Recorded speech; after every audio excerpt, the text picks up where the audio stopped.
Former U.S. Ambassador Nikki Haley is facing an uphill battle as she tries to close that gap with former President Trump on this Super Tuesday.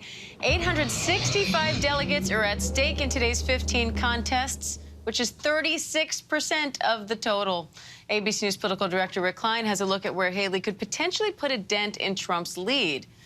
So, Rick, what will you be watching for as the results come in tonight? Yeah, Diane, look, this is a huge day of voting. There's not going to be another day with this many people voting until Election Day itself this fall. And yeah, on its face, you say all these delegates, it would seem like this is a wide open race. But we know from polling and we know from the rules that the battleground actually is quite a bit smaller. These are the states that Nikki Haley has a realistic chance of actually winning a significant number of delegates. California is basically off the table. That is a winner-take-all state. And we expect Donald Trump to win all the delegates there. Similar throughout the South, you're going to see basically Donald Trump cleaning up.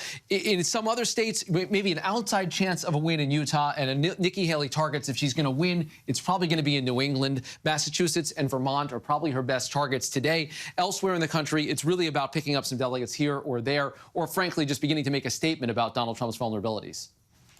So what happens if Nikki Haley can't close this gap with Trump? Yeah, I mean, look, this is a very daunting map. And right now you're seeing a delegate lead that has opened up because, including some wins just last night in North Dakota, more than 200 delegate advantage.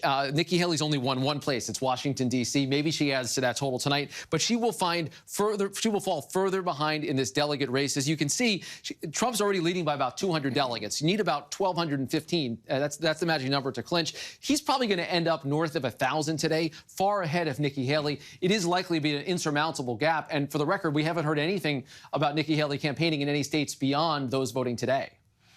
I know you're also watching some interesting down ballot races too, Rick. What's at stake there? Yeah, I think we look at some of these races to see what they tell us about the fall. I'm really keyed in on North Carolina, in part to see what happens with Trump and Haley, but also to see who the Republican nominee is for governor. That has been held by a Democratic governor the last two terms, but the Republican who's favored to win the nomination is a polarizing figure, said a lot of controversial things, very close to Trump. It could hurt Republicans up and down the ticket. And then California, they have a different kind of system where all of the candidates compete together, and the top two, regardless of party, advance into the general election. The expectation is that Congressman Adam Schiff is one of those two, but is the other one a fellow Democrat, maybe a fellow member of Congress in Katie Porter, or is that the Republican candidate Steve Garvey, the former baseball star from the Dodgers and the Padres? He's actually been boosted a bit indirectly by some ads by Adam Schiff, and it's a possibility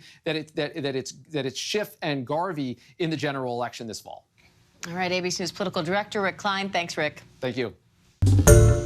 Hi, everyone. George Stephanopoulos here. Thanks for checking out the ABC News YouTube channel. If you'd like to get more videos, show highlights, and watch live event coverage, click on the right over here to subscribe to our channel. And don't forget to download the ABC News app for breaking news alerts. Thanks for watching.